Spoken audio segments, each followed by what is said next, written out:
Aerox 155. So, ang issue nito, so natin. And then start. Yan. So, napansin nyo, hindi siya nag-start. Yan.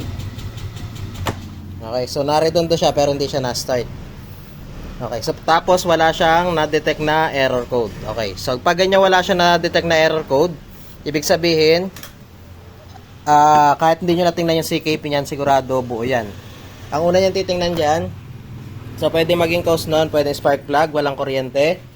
Pwede ring air filter, wala siya mahigop na hangin. Or yung kanyang fuel pump, hindi tumutunog. So syempre, unahin natin yung pinakamadali. So yung fuel pump, so para malaman nyo kung gumagana siya, pakikinggan nyo lang naman yan kung naugong. So dapat pag inon nyo yung susian, so dapat may maririnig kayo dito na uugong. So dito sa Aerox sir, so wala tayong naririnig na umuugong, kaya yun yung una nating i-check. So tatanggalin natin tong kaha, tapos titingnan natin yung kanyang fuel tank. Kasi doon nakalagay yung kanyang fuel pump. Okay.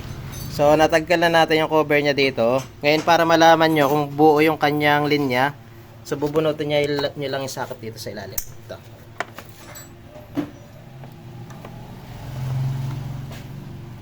Okay. Tapos, dito sa likod niyan, so, may makikita kayo dyang wire. Yan. So, yung red, so, dapat, pag naka-on yung susian, so, i-on natin. So, naka-off yan. So, gumamit lang pala kayong tester. Tapos, itap nyo yung tester ninyo sa negative. Tapos on yung ignition. So dapat doon sa kulay red wire, dapat meron na yun na iilaw. Or meron na siyang kuryente dapat. Pag naka-on yung ignition.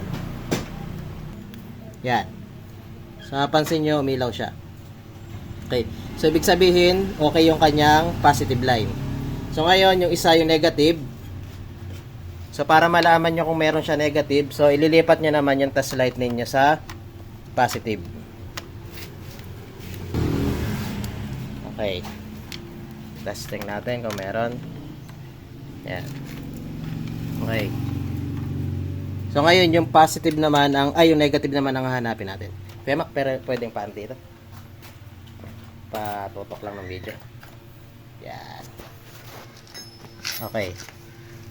So ngayon wala yan, dapat iilaw. Yan. Okay. So ngayon dapat iilaw yan once na yung ignition switch niya ay in on off ko.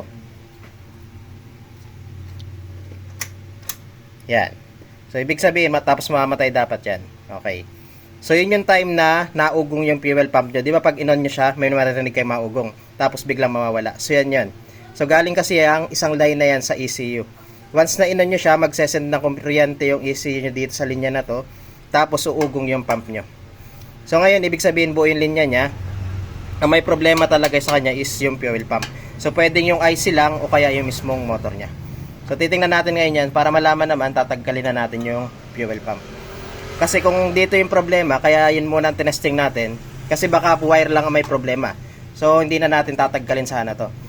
Pero buo yung linya niya, kaya matatanggal talaga natin to. Okay, so update. So try natin siya ngayon start.